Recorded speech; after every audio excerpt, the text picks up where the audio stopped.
Okay, so here's Jon Rahm, one of the world's best golfers. Now, obviously, Jon Rahm right now is refinding his form, regaining confidence, and has just equaled Seve Ballesteros' all-time record of winning the Spanish Open.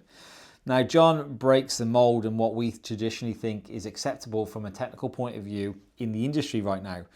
Now, Jon has obviously got some mobility issues, functional issues, and definitely has his own identity when it comes to swinging the golf club. But I just want people to be aware of that there are much more matchups out there than maybe we consider to be acceptable. Now, again, all I'm going to do here is I'm just going to pop a pretty simple line from the base of the handle from Jon from almost a start position.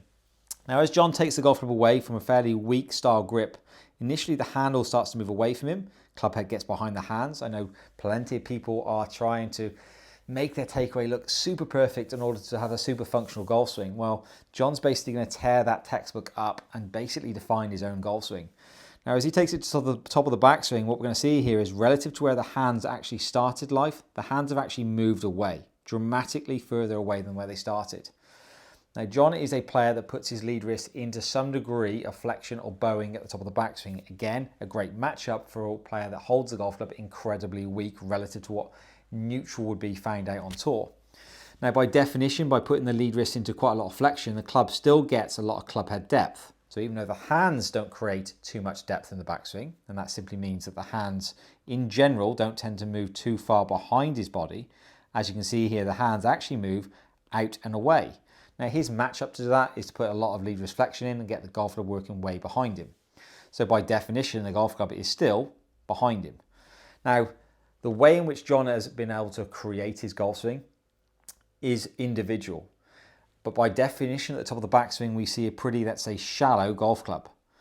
By definition, we have quite an end range of movement in the back of the lead wrist, and there's going to be probably a likely scenario here where Jon isn't really going to continue the shallowing nature of his golf swing in the transition. So we're not going to see the club head in this scenario continually work in a shallow position.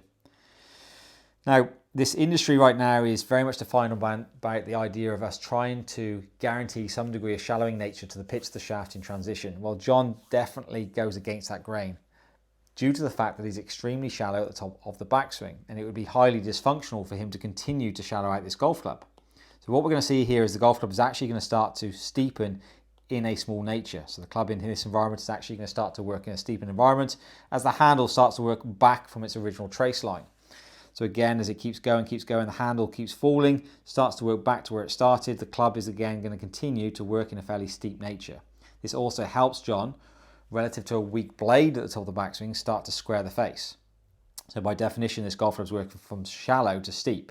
And it's going to continue to do so, and you're definitely going to see a slightly steeper than, let's say, Instagram-worthy downswing on the way down. So you're going to see that club slightly more dissecting the mid part of the trail forearm than what is right now, I feel like, is an industry standard of trying to get the golf club always on the trail arm into delivery. Now, because of the nature of the way which Jon is moving in the downswing, the golf club is working from a shallow to steep nature, the club is actually going to start to pitch fractionally outside the handle into that final delivery position. Now, the shoulders are still relatively square to almost closed off at this position, but the club is definitely working in a very fade bias pattern. Club head slightly outside the handle, which is going to produce a pretty much a guaranteed outside hit for a fade bias player. This is exactly what he wants to try and create. So as he works through to delivery, you're going to see unbelievably sort of neutral forearms. You can actually see the sort of that trail forearm underneath the lead. So this isn't a spin type delivery. This player has actually just worked from shallow to steep.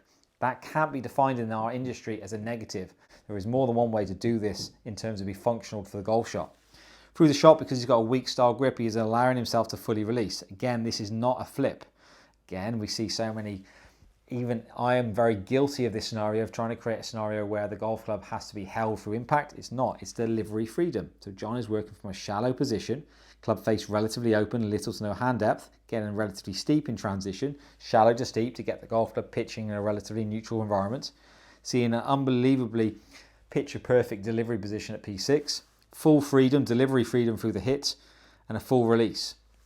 There has to be more than one way to do that. I actually really love the way in which Jon moves. I think it's highly functional. I think it can tear up a lot of rule books for a lot of golf coaches. One to watch, and definitely when he's on, probably one of the world's best right now in the game.